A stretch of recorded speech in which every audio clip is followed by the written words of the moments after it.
people, how are you doing today? I hope you're doing fantastic and still buying this dip. But if you're not buying this dip, but you're just here to watch the crypto news, that's what I'm here for. I'm Paul Bucci, and I'm bringing you the daily Crypto Sherpa news. So let's just dive right on into the news today. Not much to see or say or see beforehand. Just give this video a thumbs up, subscribe, check my Patreon up there, post a photo of my new Litecoin card, so go take a look at that. But yeah, let's just move into the news because we are a day away from Bitcoin Pizza Day. Haha, that is right. Saturday is Bitcoin Pizza Day, and here's how to take part. Dozens of pizza-related promotions and giveaways will take place in the coming days. That's a delicious pizza. The key takeaways from this article is Bitcoin Pizza Day will take place on Saturday, May 22nd, 2021. There are several ways to take advantage of the promotions, contests, airdrops, and giveaways this year. Participating users can win free pizza and free cryptocurrency and promotional items from various companies. Ooh la la. Saturday, May 22nd marks the 11th anniversary of Bitcoin Pizza Day. Here's how to take part in the celebration. What is Pizza Day? In 2010, early Bitcoin adopter Laszlo Hanyecz ordered 2 pizzas for 10,000 BTC. Wish I had that right now. In an amount that was worth only $25 at the time. I'll pay 10,000 BTC for a couple of pizzas, Hanyecz posted to a Bitcoin talk forum. Like maybe 2 large ones, so I have some left over for the next day. You can make the pizza yourself and bring it to my house or order it for me from a delivery place. Soon, another Bitcoin Talk user accepted the offer and ordered 2 pizzas from Papa John's to Hanyec's address.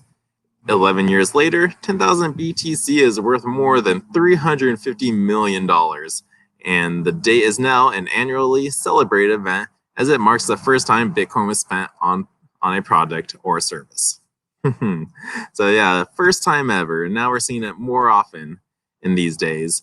But to participate in this contest to get a free pizza or free Bitcoin, several companies are commemorating the event this year.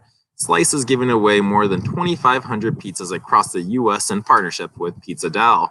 Meanwhile, Papa John's is giving UK customers €10 of free Bitcoin when they place an order of at least €20 or more. Elsewhere, several exchanges are running trading contests. Binance is allowing traders to collect virtual pizza ingredients for a chance to win Bitcoin, and Gate.io is running a similar contest. Additionally, crypto companies are rewarding engagement on social media. Uphold, BZ Africa, and Belledex will give users who describe or design their ideal pizza a chance to win crypto. Huobi, OceanEX, CoinTiger, Cesters are giving away free cryptocurrency to those who retweet or share contest announcements. Gemini UK and OK Coins are giving away free pizza vouchers, while BitBuy is giving away Uber Eats gift cards for users. Other related events, the offers do not end there. U-Hodler is giving away a free Tesla to commemorate Pizza Day. Users who put more than $1,000 into the loan service will be entered in the draw. Ballot is giving away pizza keychains to customers who buy a metal wallet. Collectors of non-fungible tokens can also buy crypto NFTs from various projects such as Rare Pizzas and Crypto Pizzas. Finally, some companies are donating to charitable causes. Fidelity Digital Assets will donate to global food banking, while Anthony Pompliano's recent launched Bitcoin Pizza brand will donate to Human Rights Foundation's Bitcoin Development Fund. So, woo! That is a great first article. Pizza, pizza, pizza, and everybody is being a part of it. So get yourself a slice and be a part of the action. All right, so let's move on with our next article. Robinhood rival Futu plans to offer crypto trading in US, Singapore, Hong Kong.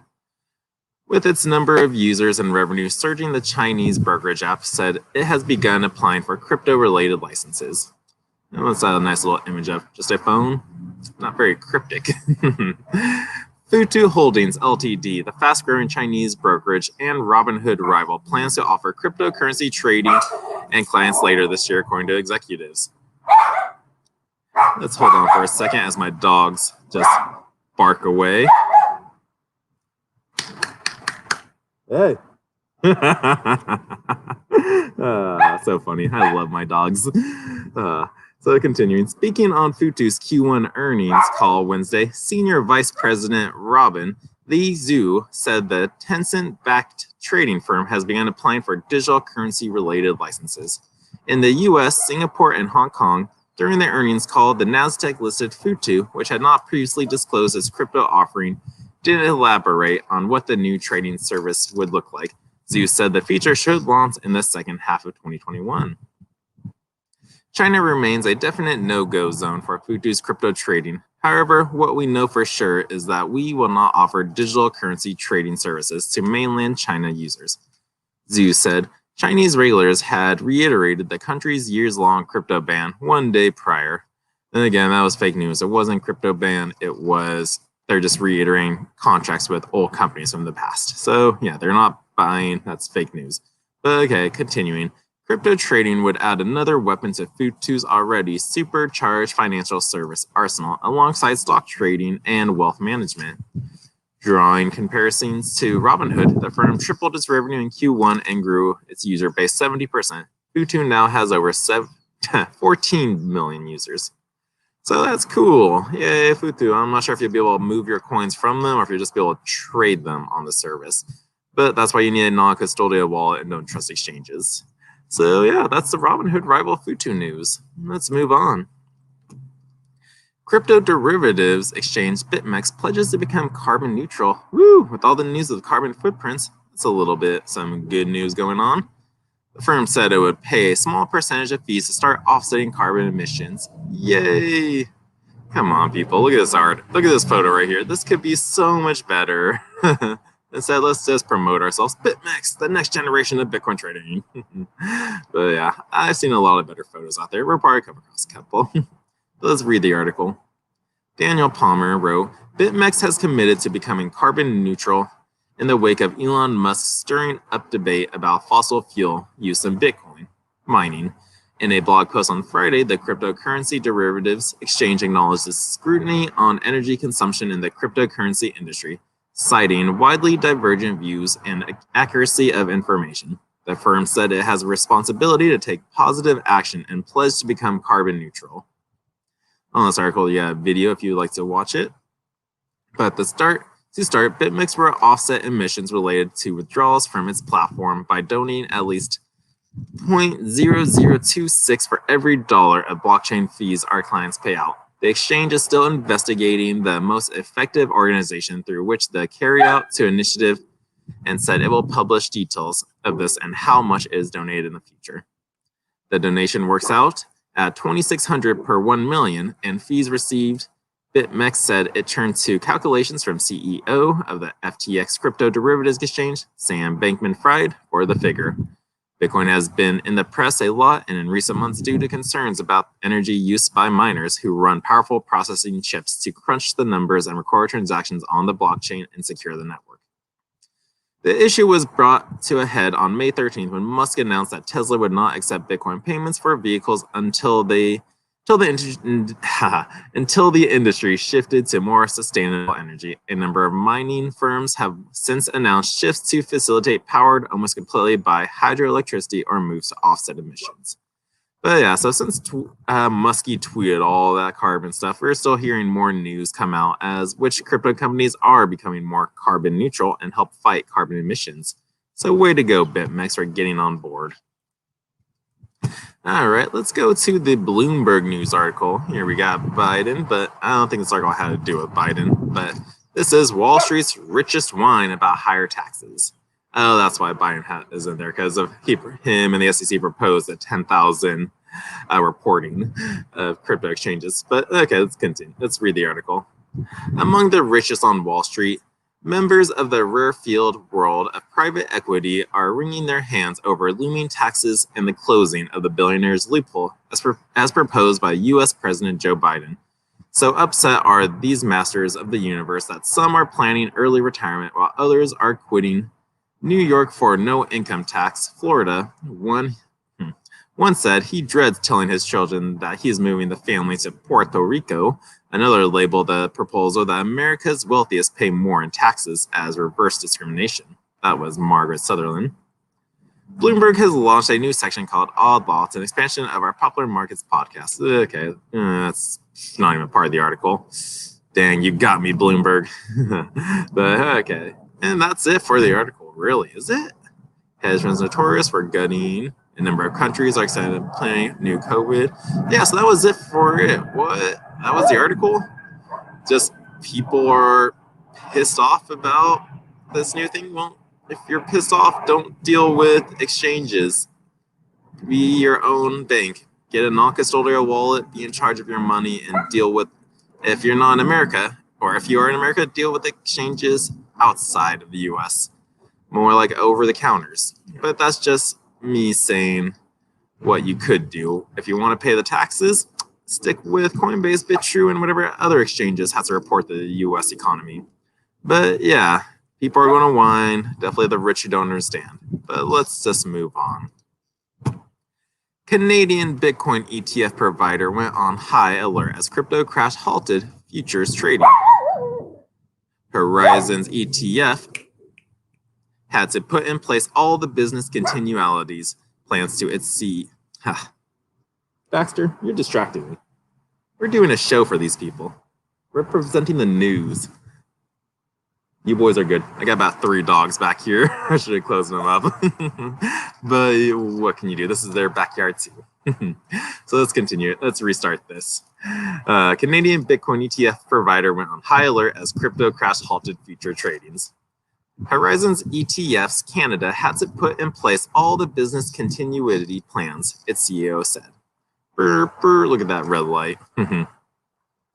2 funds run by Horizon's ETFs Canada were on high alert after the Chicago Mercantile Exchange halted Bitcoin featured tradings and amid crashing crypto prices on Wednesday, the firm's CEO said. The exchange traded funds had to send alerts that they would be unable to fulfill, buy, and sell orders if the futures price remained at its low level, the Financial Times reported Friday. Bitcoin tumbled as low as $30,200 at one point on Wednesday, triggering curves designed to relieve panicked trading.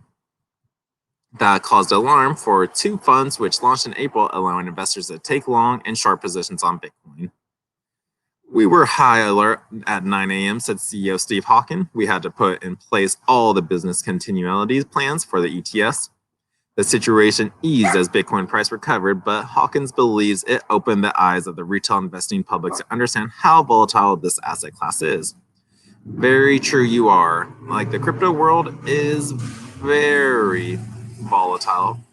Like, it moves up and down on the daily basis. You can wake up and it's down 80 to 90%, but then again, you wake up the following day and boom, you just shot up 200%. It's pretty crazy how the crypto market works, but for you retail people out there who don't understand this game, this is a game you're getting into. There's ups, there's downs, and if you have your money in ETFs, you're trusting them with your money. So if you don't hold it, then you don't own it. So yes, play the game wisely, be smart, and let's move on. Let's see, Commerce Banks test blockchains for managing corporate supply chains. Okay, before I continue on this article, let me just tell you, I got 2 more articles after this about just banks adopting the crypto world. But yeah, let me read the articles first, and then I'll do my little spiel, what I gotta say. The German bank partnered with chemical companies Evonik and BASF to test blockchain's use in managing supply chain processes. Pretty sure it was a couple of days ago I announced that Bank of America was joining the blockchain network to deal with their stock transactions. But yeah, banks are adopting this technology. Commerce Banks joins with chemical firms Evonik and BASF to test the use of blockchain and the programmable money in managing supply chains between 2 companies. Payments were made in fully automatic and digital manner using programmable digital euros based on e-money using Commerce Bank's blockchain platform, the German bank said on Friday. The 2 German chemical companies transmitted data to Commerce Bank, which generated a complete and tamper-proof depiction of the business process with smart contracts validating the transaction. Following the pilot, the firms agreed to expand the project to other supply chain partners in the coming months. Commerce Banks announced in July 2017 it was looking at blockchain technology as a means of digitizing supply chains. BASF's involvement with the blockchain also goes back to 2017, and when it revealed it was investigating the potential and tracking the shipment of goods. Now, that's basically where the blockchain came from. It was a digital timestamp made in 1991 to basically prevent backtracking of digital data timestamps. So the blockchain is like a digital notary. You don't need a person to stamp everything. Every time you got a node or something proving, that's verifying the blocks. That is your digital timestamp, which proves the data. So yeah, it's a very useful case. It just took forever for us to adopt this technology, and now banks are using it. So let's continue on with our next bank news. Despite the volatility, JP Morgan says it has diamond hands for this regional bank big into crypto. I really don't want to read this article just because that title right there, diamond hands. Do we really need JP Morgan's signature approved going, yes, we are diamond hands. We're not soiling like Tesla. We're holding on for the long term. This crash don't scare us. Ugh. People, if you've done your research in the time, people have crapped about Bitcoin from like 2018 when its first crashed and beforehand, calling it a Ponzi scheme or whatnot. Banks were the first to be talking a lot of smack about it. They hated it, they trolled it, they did whatever they can to diminish it. But in today's day, cryptocurrency is popular. And now banks around the world are going, yeah, praise Bitcoin, we want to store your cryptos with us. But I hate this news article. Just JP Morgan just announcing we got diamond hands. We don't care. For those who've been around the longest, I've done research. I haven't been around long, but I've done my research. And just when you hear banks say like they're all for it, like you know where they were beforehand. They talk crap about it. They hate it. They want to just get as much as they can. But okay, yeah. Let's just move on. Let's just finish this last article. Nebraska legislator approves framework for digital asset banks. If signed by the governor, the legislation would create a state charter for crypto banks. Nebraska's uncameral state legislature has passed a bill that would create a state bank charter for digital asset depository institutions. It's now headed to Nebraska Governor Pete Ricketts' desk. Bill 649 would create a charter that would give consumers and institutions places to custody to their digital assets. Don't keep your money with them, people. They just want to use it to make more money and give you the smallest of portions. All right, the bank will look very similar to Wyoming's special purpose depository institutions such as Avanti Financial and Kraken Financial. The bill also allows already existing state charters in Nebraska to open crypto bank divisions. Woo! The bill's passage came after a long battle between the legislature and the state's banking industry. When the bill was introduced in January, there was a distance between the banking industry and the digital asset deposit institutions. Proponents said State Senator Matt Williams, chairperson of the legislature's Banking, Commerce, and Insurance Committee. It was 18 weeks of constant negotiations. The largest disagreement was about usage of the word bank. Williams said, while Wyoming SPDI banks may use the word bank in their name without any other qualifiers, similar crypto-related institutions under the Nebraska bill would have to put the phrase digital asset before bank every time they market themselves to customers. Like Wyoming SPIDs, the digital asset banks in Nebraska won't lend in fiat, and each bank has had to hold 100% of its assets in reserve. Unlike Wyoming's SPDIs, Nebraska's digital asset banks can't accept fiat deposits. The bank have a $10 million reserve capital requirement minimum and will be allowed to apply access to Federal Reserve payment systems. Okay, so yeah, just rules, regulations, how the government's going to get involved in storing your cryptos. They need to make rules. They're going to try to regulate it any way they can. And they're going to regulate it through a centralized system. But for those of you smart and do your research, you go through the decentralized system and you stay off these guys' radar. Alrighty, so that is the banks news. I'm sure there was a bunch of other articles that popped up while I was searching, but these were three that I just thought I'd bring to you. Just big names and what could be happening. But let's move on. Some good news. If you are a Theta holder, and you have an Uphold account, you can now buy Theta through Uphold. Theta token is a native digital currency of the Theta network. Theta network provides a blockchain protocol built to empower the creation and streaming of online video content. Then Theta Net rewards users for sharing unused computing bandwidth on a peer basis. The blockchain was designed to allow peer-to-peer video transmissions for greater efficiency than access from the initial distributor, while at the same time maintaining intellectual property control.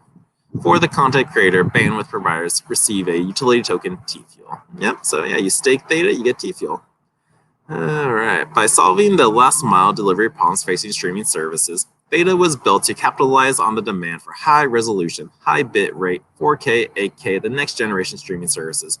According to a study by Grand View Research in February 2021, the market size for streaming video global exceeds 40 billion, and the project's expanded by a compound growth rate of over 20% until 2027. Theta Labs, creator of the Theta network, has received multiple patents for the processes in the US that cover the network's peer discovery algorithm technology to create faster viewing across the full open source blockchain. Theta Labs has secured Google, Sony, and Samsung as Theta enterprise validators, which media companies including MGM and Lionsgate are on board as content partners. Theta Labs was founded in 2017 as a subsidiary of virtual reality technology firm Silver TV.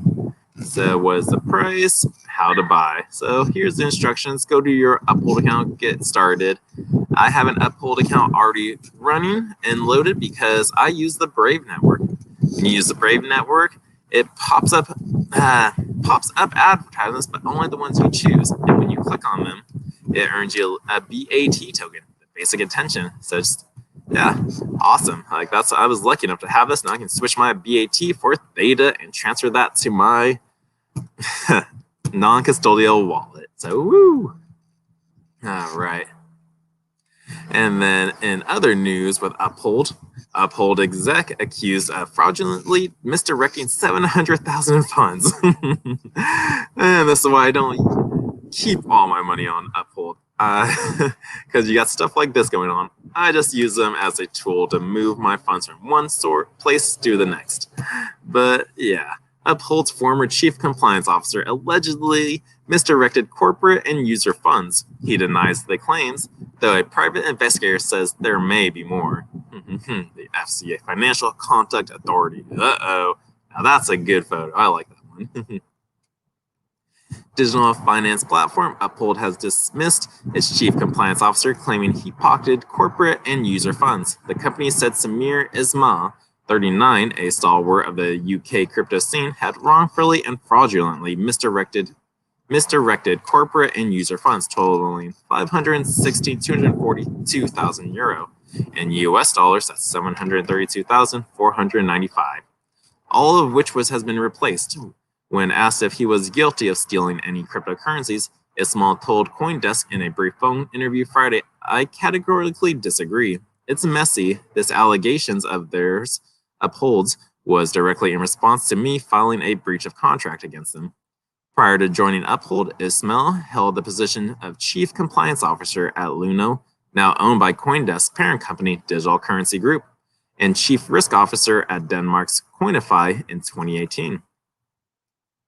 Ismail was even hired by the Financial Conduct Authority, FCA, to talk about financial crime and appeared on numerous panels to discuss cryptocurrency regulation.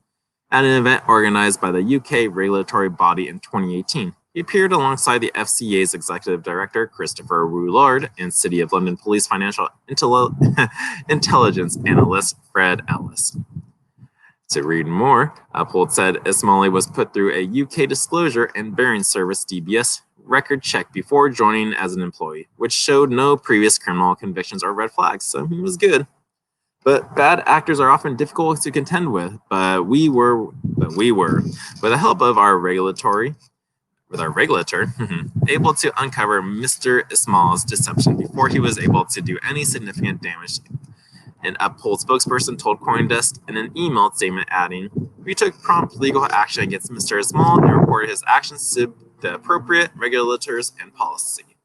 We engaged a forensic investigator and conducted a thorough review of our policies and procedures. Customers suffered zero losses from fraudulent activity conducted," Uphold said. Since the case emerged earlier this year, Uphold said it has instituted additional layers of stricter controls to ensure similar attacks won't happen again. So in the article, I'll continue on with past issues from Ismail. And let's see. Oh, well, that's about it. But he didn't really have any others. But yeah, if you want to see what else he has done, go ahead and read the article. It's on CoinDesk. Just look up Uphold exec accused of fraudulent misdirecting 700 funds. Okay, so lastly, let's move on to our final article. Thank you so much for sticking around. If you're here watching, please leave a comment down below in the live chat. I got it over here on my side, and I am going to be taking a glance. So please, someone say hello. I'll give you a shout out. But all right, with our last interview, with our last article of the day, an interview with Chainlink's Sergey Nazarov. Chainlink is one of the fastest growing crypto projects, helping to bridge the digital and physical world through data. We sat down with its co-founder ahead of Consensus 2021. Chainlink is everywhere in the crypto ecosystem. Over the past 3 years, its underlying Oracle technology, a way to feed external data into programmable smart contracts, has been integrated into over 300 projects. It's become such a critical component of decentralized finance, DeFi, that Vitalik Buterin has called for projects like Uni to convert into competing Oracle tokens to help further decentralize space. Meanwhile, Chainlink's native token Link has grown to become one of the largest cryptocurrencies by market cap. A gang of so-called Link Marines, typically those with financial stakes, prowl Twitter to protect the reputation of Chainlinks and its illustrious co-founder, Sergey. Consensus 2021, Sergey Nazarov will appear in this year's CoinDesk Consensus Conference on May 25th to discuss the future of Oracle and their real-world utility register. This rapid success and the bizarre cult behavior surrounding Chainlink have raised legitimate concerns about the project. Buterin, for one, has said the system lacks a coherent way to penalize bad data providers. The Chainlink team recently released a white paper offering potential solutions here. Chainlink 2.0 would introduce the concept of explicit staking and add a second layer of trusted oracles to supervise the network. More on that below, through critics have raised red flags here, as well as it's argued Chainlink has founded product market fit. Ahead of its appearance at Consensus 2021, I asked a co-founder, Sergey Nazarov, about the challenges facing and the future of the multi-billion-dollar network.